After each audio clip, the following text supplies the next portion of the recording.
comme vous le savez sans doute, Poutine a brandi la menace nucléaire.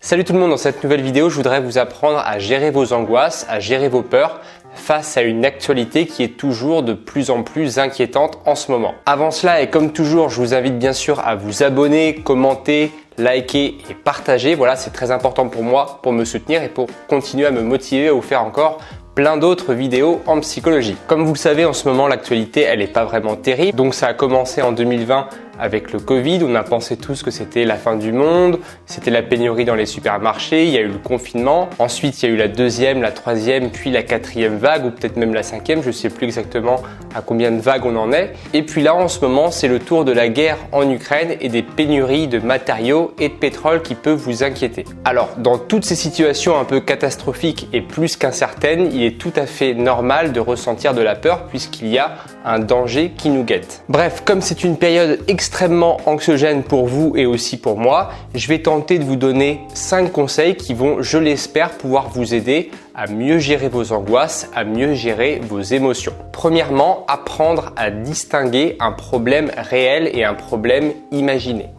Un problème réel, c'est un problème qui est au présent, pour lequel il n'y a pas de doute et pour lequel nous avons seulement des certitudes. Par exemple, lorsque les chars entrent en Ukraine, eh bien c'est un problème réel, il n'y a pas de doute. Les Ukrainiens sont certains qu'il y a une menace qui se présente à eux. Il faudrait être aveugle pour ne pas s'en rendre compte. Tandis que lorsque l'on est dans un problème imaginé, eh bien il y a de l'incertitude, il y a un doute et le problème est anticipé au futur. En réalité, c'est assez commun de donner de l'importance à des dangers imaginez, on a plus ou moins tendance à le faire, mais malheureusement ça consomme beaucoup d'énergie et la plupart du temps pour rien, puisque vous avez sans doute dû le remarquer, même si vous imaginez des problèmes, eh bien régulièrement ils n'arrivent pas. Par ailleurs, anticiper un futur anxiogène, eh bien ça vous angoisse et ça ne permet pas d'empêcher que le danger arrive de toute manière. En gros, c'est un petit peu comme si vous mettiez un parapluie alors qu'il ne pleut pas dehors. En effet, il fait plutôt beau, assez lumineux et vous mettez un parapluie sur votre tête au cas où il pleuvrait. Alors certes, vous êtes préparé, en revanche, vous vous cachez des rayons du soleil et vous ne profitez pas complètement de l'instant présent. Les dangers imaginés commencent souvent en « et si » plus négatif. Et s'il me tombait une bombe sur la tête? Et s'il n'y avait plus de gasoil? Et si j'étais contaminé par un virus mortel?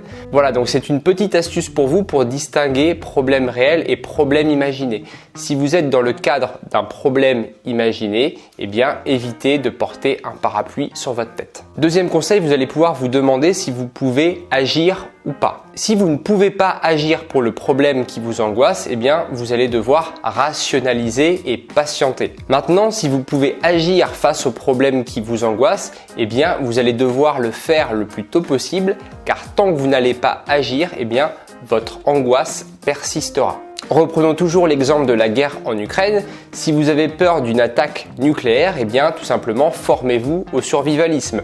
Si vous avez peur d'une pénurie de pétrole ou de nourriture, eh bien vous pouvez faire des stocks. Et enfin, si vous avez peur pour votre sécurité ou celle des proches à cause d'une guerre civile, eh bien apprenez tout simplement à vous défendre, ça va calmer votre anxiété. Voilà, c'est simplement des exemples que je vous donne, libre à vous d'entreprendre les actions qui vous conviennent le mieux. Troisième conseil, n'amplifiez pas le négatif et ne minimisez pas le positif. En effet, lorsqu'on est anxieux, on a souvent tendance à maximaliser, à dramatiser tout ce qui est négatif et à l'inverse, à plutôt rejeter et minimiser le positif. C'est certain que si vous faites ça, eh bien, vous allez ressentir de plus en plus d'angoisse.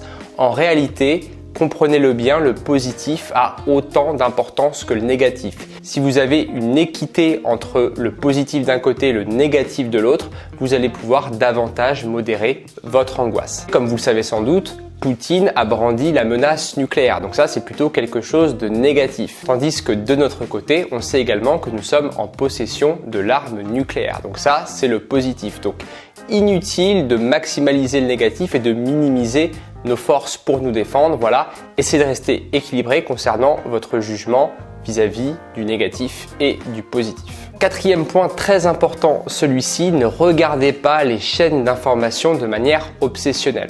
Alors, je suis un petit peu mal placé pour donner ce conseil puisque moi, j'ai très régulièrement tendance à regarder trop souvent les informations, les médias pour me tenir informé de la situation. Et le résultat, il est simple, eh bien ça m'angoisse tout simplement. En effet, ce qui fait le plus d'audience pour une chaîne d'info, on le sait très bien, ce sont les faits divers, ce qui fait peur.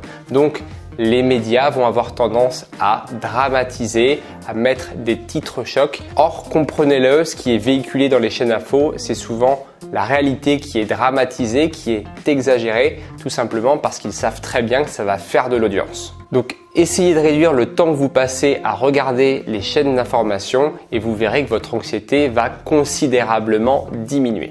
Enfin, dernier conseil que je vous donne, acceptation de vos émotions et laissez couler. La peur est une émotion naturelle qui vise à vous protéger et qui vous permet de combattre, de fuir dans une situation de danger. Donc même si c'est douloureux de ressentir de l'angoisse, sachez qu'elle vous protège, qu'elle fait partie de vous. Donc essayez d'accueillir cette émotion du mieux que possible. Laissez-la couler comme si vous étiez dans un train et que vous regardiez le paysage qui défile devant vous. Et surtout, n'oubliez pas de continuer à faire des actions en direction de vos valeurs de vie, en direction de vos objectifs. Il sera très important pour vous durant cette période de continuer à voir vos amis, votre famille, de continuer à avancer sur vos projets, de penser à votre bien-être ou même de commencer des actions humanitaires pour aider les personnes qui souffrent de l'actualité. Vous allez voir que plus vous allez vous orienter vers vos objectifs et vers vos valeurs, plus votre souffrance et votre inquiétude va diminuer. À l'inverse, plus vous allez essayer de trouver des solutions à ce qui vous fait peur, à votre souffrance, plus vous allez être inquiet et plus vos ruminations vont être obsessionnelles malheureusement pour vous. Donc en résumé, demandez-vous si le problème est réel ou imaginé. S'il est imaginé, arrêtez de porter un parapluie sur votre tête alors qu'il fait beau dehors. Si vous pouvez agir, agissez au plus vite, sinon l'anxiété ne redescendra pas.